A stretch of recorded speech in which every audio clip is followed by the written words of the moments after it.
എല്ലാ കൂട്ടുകാർക്കും നമ്മുടെ മെൻ്റൽ എബിലിറ്റി ക്ലാസ്സിലേക്ക് സ്വാഗതം. നമ്മളിന്ന് ക്രാക്കിംഗ് ദ കോഡ് അല്ലെങ്കിൽ കോഡിംഗ് ആൻഡ് ഡീകോഡിംഗ് ഇതുമായി ബന്ധപ്പെട്ട ക്വസ്റ്റ്യൻസാണ് ചെയ്യുന്നത്. നമ്മുടെ മൂന്നാമത്തെ ടോപ്പിക്കാണ്.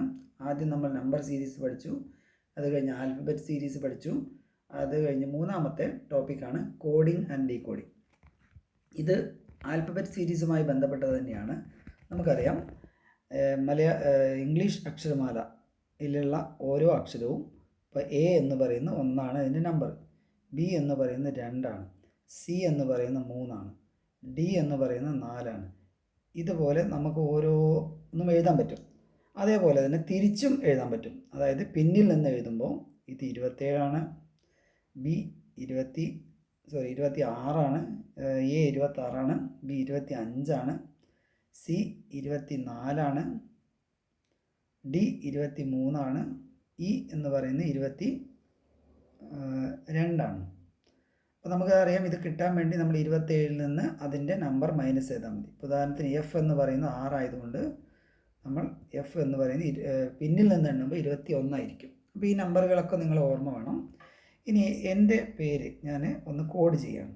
സലീം എന്നുള്ളത് കോഡ് ചെയ്യുമ്പോൾ എസ് നിങ്ങൾക്കറിയാം 19, എ 1, എൽ 12, ഇ 5, വീണ്ടും 5, എം 13. ഇത് ഒരു കോഡായിട്ട് എഴുതുകയാണെങ്കിൽ നമ്മൾ വേറൊരാളുടെ പേര് ബാബു എങ്ങനെ കോഡ് ചെയ്യുമെന്ന് ചോദിച്ചാൽ ബി നമുക്കറിയാം 2 തിരിച്ചും കോഡ് ചെയ്യാറുണ്ട്, അതുകൊണ്ടാണ് എനിക്ക് കൺഫ്യൂഷൻ വന്നത്. ബി നമുക്കറിയാം രണ്ടാമത്തെയാണ്.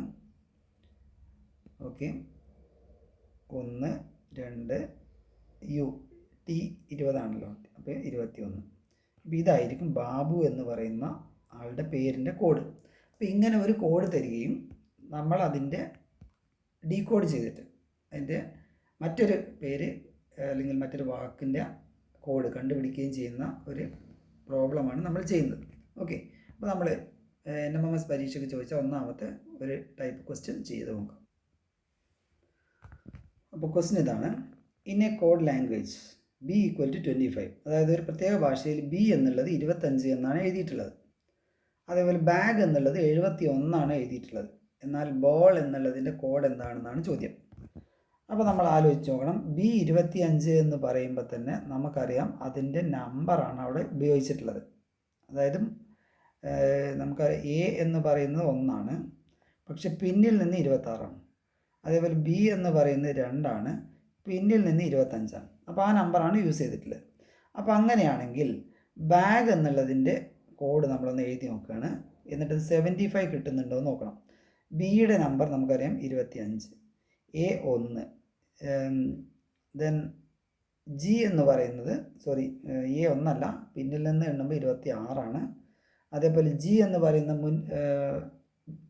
തുടക്കത്തിൽ നിന്ന് എണ്ണുമ്പോൾ 7, തിരിച്ചെണ്ണുമ്പോൾ 20. നമുക്ക് 27 മൈനസ് ചെയ്താൽ മതിയോ? അതായത് മുന്നിൽ നിന്നുള്ള നമ്പർ എത്രയാണോ അത് 27 മൈനസ് ചെയ്താൽ മതി. അപ്പോൾ ഇത് 3 കൂടെ കൂട്ടിയാൽ 25, 26, 20 കൂട്ടുക, അപ്പോൾ 11, 71. അപ്പോൾ നമ്മളുടെ ഇവരുടെ ക്വസ്റ്റ്യൻ നമുക്ക് മനസ്സിലായി, ഇത് 71 തന്നെയാണ്. അപ്പോൾ ക്വസ്റ്റ്യൻ മനസ്സിലായതുകൊണ്ട് ഇനി ബോൾ കണ്ടുപിടിക്കാൻ എളുപ്പമാണ്.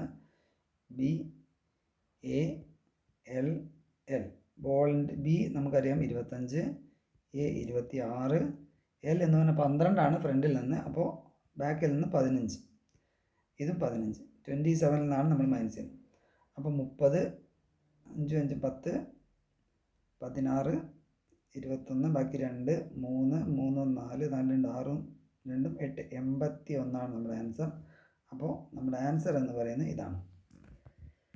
അപ്പോൾ എല്ലാവർക്കും മനസ്സിലായിട്ടുണ്ടാകും ഇതെങ്ങനെയാണ് കണ്ടുപിടിച്ചത്. അതായത് ആ അക്ഷരങ്ങളുടെ നമ്പറുകൾ എടുക്കുക, ആ നമ്പറുകൾ കൂട്ടി നോക്കുക, എന്നിട്ട് ആൻസറിലേക്ക് എത്തിച്ചേരുക. പല വഴികൾ നമ്മൾ ഉപയോഗിക്കേണ്ടി വരും. ഏതാണ് എളുപ്പമുള്ളത് എന്നെങ്കിൽ അത് ഉപയോഗിക്കുക. ഇനി നമ്മൾ രണ്ടാമത്തെ ക്വസ്റ്റ്യനിലേക്ക് വരികയാണ്. In A certain code language KARYAM, അതായത് ഈ കാര്യം എന്നുള്ളത് ഒരു പ്രത്യേക ഭാഷയിൽ ഇതായിട്ടാണ് എഴുതിയിട്ടുള്ളത്. അങ്ങനെയാണെങ്കിൽ രഞ്ജൻ എന്നുള്ളത് എങ്ങനെയാണ് എഴുതിയിട്ടുണ്ടാവുക എന്നാണ് ക്വസ്റ്റ്യൻ. ഓക്കെ, അപ്പോൾ നമ്മൾ ചെയ്യേണ്ടത്, നമ്മൾ ഈ രണ്ട് വാക്കുകൾ ഞാൻ ഒന്നുകൂടി എടുത്ത് എഴുതുകയാണ്. KARYAM.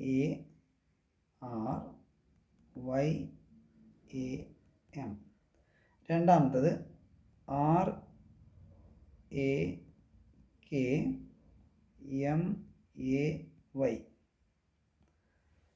ഇത് നോക്കുമ്പോൾ തന്നെ ചിലപ്പോൾ നമുക്ക് നമ്പർ എടുക്കേണ്ടി വരും. ചില സമയത്ത് നമ്പർ ഒന്നും എടുക്കാതെ തന്നെ നമുക്കിത് ചെയ്യാൻ പറ്റും. ഓക്കെ, ഇനി നമ്മൾ ഇവിടെ നോക്കിയാൽ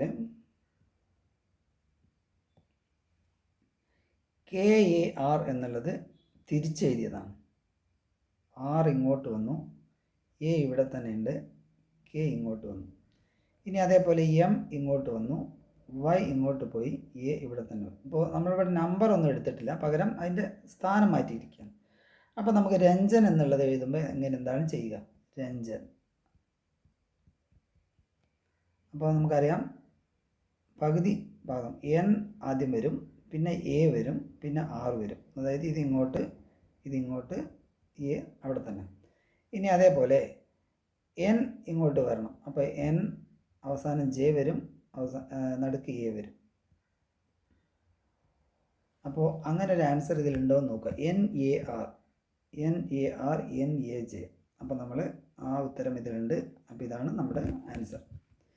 അപ്പോൾ എല്ലാ കോഡിങ്ങും നമ്പർ ഉപയോഗിച്ച് ആവില്ല. ചില കോഡിങ് സ്ഥാനം അങ്ങോട്ടും ഇങ്ങോട്ടും മാറ്റിയിട്ടുണ്ടാവും. അപ്പോൾ അത് നമ്മൾ കണ്ടുപിടിക്കുക എന്നുള്ളതാണ് നമ്മൾ ചെയ്യേണ്ടത്. ഓക്കെ, അടുത്ത ക്വസ്റ്റ്യനിലേക്ക് പോവാം.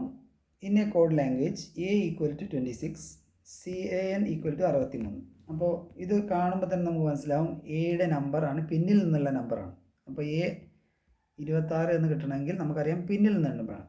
ഇനി CAN സിയുടെ നമുക്കറിയാം 3 ആണ് ഫ്രണ്ടിൽ നിന്ന്. അപ്പോൾ ബാക്കിൽ നിന്ന് 24 ആയിരിക്കും. A 26 ആണ്. N എന്ന് പറയുന്നത് ഫ്രണ്ടിൽ നിന്ന് N കഴിഞ്ഞിട്ടാണ്, M 13 ആണ്, N 14. അപ്പോൾ പിന്നിൽ നിന്ന് എണ്ണുമ്പോൾ 13 ആയിരിക്കും. കൂട്ടി നോക്കുക. 3 6 9 4 13, 1 1 2 6 63. അപ്പോൾ ഇത് ശരിയാണ്. അപ്പോൾ അതിൻ്റെ നമ്പർ കൂട്ടിയാൽ മാത്രം മതി. അപ്പോൾ ഇനി ബാറ്റ് ചെയ്യാൻ യാതൊരു പ്രയാസമില്ല. PAT എഴുതുന്നു. P നമുക്കറിയാം 25, A 26, T 20 ആണ് സാധാരണഗതിയിൽ. അപ്പോൾ ബാക്കിൽ നിന്ന് എണ്ണുമ്പോൾ 7 ആയിരിക്കും. അപ്പോൾ കൂട്ടുക. 18 3 2 5 58. അപ്പോൾ നമ്മുടെ ആൻസർ ക്ലിയറായി. അപ്പോൾ ഈ ടൈപ്പ് ചോദ്യങ്ങൾ നിങ്ങൾ ചെയ്ത് നോക്കണം.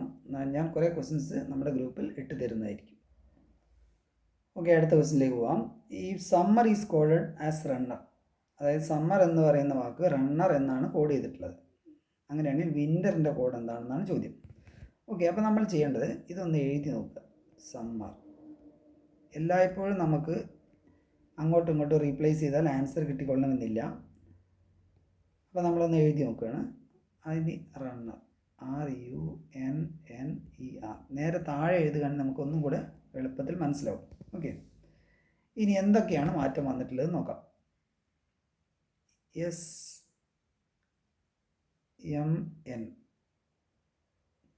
അതായത് നമ്മൾ ഓക്കെ, അപ്പോൾ നമുക്ക് ഈ ഒരു എങ്ങനെയാണ് ചെയ്യുന്നത് നോക്കുന്നത്. അപ്പോൾ S എന്ന് പറയുന്നത് ഇതിൻ്റെ നമ്പർ എഴുതി നോക്കുകയാണ് ഏറ്റവും നല്ലത്. ഇതിൻ്റെ നമ്പർ എഴുതുമ്പോൾ S 19 ആണ്, ഇത് 18 ആണ്. യുവിന് മാറ്റമില്ല, സെയിം ആയിട്ട് തന്നെ നിൽക്കുന്നു. അപ്പോൾ നോക്കണം. ഇനി ഇത് 13 ആണ്, ഇത് 14 ആണ്. ഓക്കെ, ഇത് 13, ഇത് 14. അപ്പോൾ ഇതേ ബന്ധം വരുന്ന ഇവിടെ നോക്കുക. വിൻ്ററിൻ്റെ നമ്പറുകളൊക്കെ ഒന്ന് എഴുതുക. ഇത് 23 ആണ്. അപ്പോൾ നമുക്ക് 22 ഉള്ളതാണ് നമ്മൾ എടുക്കേണ്ടത്. 22 ആകുമ്പോൾ V ആയിരിക്കും വരിക. അപ്പോൾ വിയിൽ സ്റ്റാർട്ട് ചെയ്യുന്ന 1 മാത്രമേ ഉള്ളൂ. അപ്പോൾ ഇതായിരിക്കും എൻ്റെ ആൻസർ. ഇനി വേണമെങ്കിൽ നോക്കാം കൂടുതൽ, ഇല്ലെങ്കിൽ അതിൻ്റെ ആവശ്യമൊന്നുമില്ല. N എന്ന് പറയുന്നത് 14. അപ്പോൾ ഇവിടെ O വരും. ശരിയാണ്. അപ്പോൾ ഇത് തന്നെയാണ് എൻ്റെ ആൻസർ വരുന്നത്. അപ്പോൾ ഈ കോഡിങ് ചെയ്യുമ്പോൾ നമ്മൾ ഓരോന്നും എടുക്കുകയും ഓരോന്നിനും ഓരോ നിയമങ്ങളായിരിക്കും ഉണ്ടാവുക. അപ്പോൾ ഏതാണ് എന്ന് കണ്ടുപിടിക്കുക എന്നുള്ളത് വളരെ പ്രധാനമാണ്. അപ്പോൾ നിങ്ങളെല്ലാവരും ഇതുപോലുള്ള ക്വസ്റ്റ്യൻസ് മാക്സിമം ചെയ്യുക. ഗ്രൂപ്പിൽ ഞാൻ കുറച്ച് ക്വസ്റ്റ്യൻസ് പോസ്റ്റ് ചെയ്യും, അതിൻ്റെ ആൻസർ കണ്ടുപിടിക്കുക. വൈകുന്നേരം അതിൻ്റെ ആൻസർ ഞാൻ പോസ്റ്റ് ചെയ്യുന്നതായിരിക്കും. ഓക്കെ, അപ്പോൾ എല്ലാവർക്കും have A nice day. Thank you.